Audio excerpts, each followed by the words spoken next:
I am indeed glad to share my reflection on how the encyclical Fratelli Tutti challenges the young women religious like me. Though there are many challenges mentioned, I would like to place before you just 5 challenges the encyclical Fratelli Tutti is posing for the young religious in India today. And the first challenge is to open our eyes to the realities of the world today. Pope Francis is giving Good Samaritan parable as a challenge. We are all called, just like the Good Samaritan, to become neighbors to others, even to those who live with us or near us. They need not be our neighbors if we do not show love like the Good Samaritan. Love determines who our neighbors are. Who are the people beaten in the street today? It seems impossible that one could list every social injustice that plague our society. The list of the ills that plague our broken and divided world or India includes war, climate change, death penalty, poverty, abortion, inequality, unfettered capitalism, racism, nationalism, and unemployment. What are the evils present in our Indian society today, and who suffers the most? And Pope Francis reminds us that it is always the disabled, women, poor, racial minorities, migrants, refugees, the elderly, prisoners, the unborn, and the lonely are the people who suffer the most. And the second challenge is we need to work for equality. In our world, and especially in India, we see that the rich are getting richer, the powerful are getting more powerful, and the poor are growing poorer and losing even what little power they have. Our world is becoming ever more unequal place for the poor. Inequality is now accepted as normal and is indeed often justified in the name of God and religion. The poor are becoming disposable. Wealth has increased, but together with inequality. The Pope also highlights inequality the women suffer from. In speaking of inequality, the encyclical twice highlights that this inequality is true of women worldwide. It is unacceptable that some have fewer rights by virtue of being women. I repeat, it is unacceptable that some have fewer rights by virtue of being women.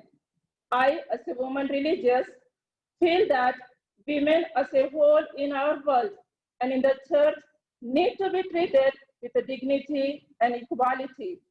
Young sisters have to be taught this during the early stages of formation. And the third challenge is panic of the pandemic. Pandemics are the times of fear, insecurity, despair, loneliness, and death. These are also moments of solidarity, self-abandonment, creativity, and human endeavor. It is a time for creative and prophetic action and responses. I was a close witness and active participant for a short time in a work of solidarity as COVID-19 pandemic raged in Bangalore. People of every religion or no religion came together to feed the hungry, to provide transportation to migrants, and to give health care. What was striking about such human solidarity and heroic action on the ground was the often peripheral role of Christians in the effort. Given the past experience of people in the times of calamity, many ask the question, where are the Christians? The direct compliment given by one of the social workers was, thank you for visiting our migrants. So far, no religious have visited us. Of course, Many of us have done some help, but I would say we could have done much more. I wish to ask how many young sisters dare to step outside the convent, or the superiors permitted them to respond creatively and prophetically during this pandemic time. And the fourth challenge is accepting the differences and transcending borders. Differences should not be feared. I would say it should be celebrated, like differences in race, social status, ethnicity, gender, and political thought bound in our society today. We can hide behind differences and build a culture of walls and have a narrow understanding of our world. Pope Francis imagines a love capable of transcending borders and asserts a commitment to serving the vulnerable. The most important challenge of this encyclical is going beyond ourselves, our language, our states, our religion, our caste, our ethnicity, and even our congregations. For this reason, we, the religious women, always have to take up the challenge of moving beyond ourselves. The young religious in India are challenged to go beyond all these man-woman created boundaries. We need to challenge the others who are caught up with boundary problems. And the fifth and the last challenge I present, respect for dialogue and respect for other religion. Respect for dialogue. Some people run away from reality, taking refuge in their own little world. Others react to it with destructive violence. And we religious react to reality sometimes with anger, non-cooperation, and resistance. Pope Francis gives us the example of dialogue. Dialogue between generations, dialogue among the people, dialogue in our own communities. For we are people with readiness to give and receive while remaining open to the truth. Pope Francis says, a country flourishes when constructive dialogue occurs between the many rich cultural components. I wish to say, a congregation or a community flourishes when a constructive dialogue happens between the community members.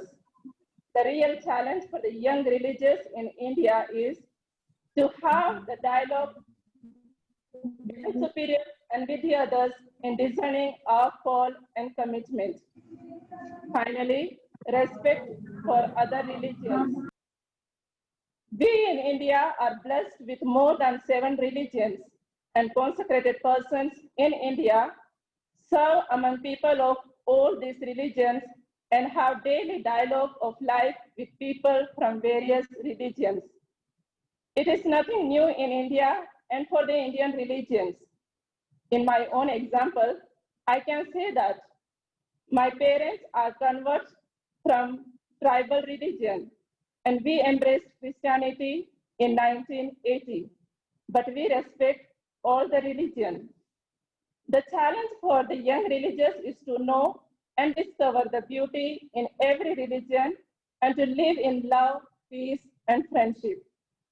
In conclusion, I would like to say the present moment is a great opportunity given to us to rebuild the society and contribute our share in small or big ways. We have to announce the good news of liberation in collaboration with all the people of goodwill with the tireless spirit of Jesus. To stand by the side of the poor and the oppressed and be the beacon of hope. According to me, the greatest challenge in India today is to build a human fraternity of love, justice, and equality. And that is the call of the encyclical Fratelli Tutti. Thank you for your kind listening.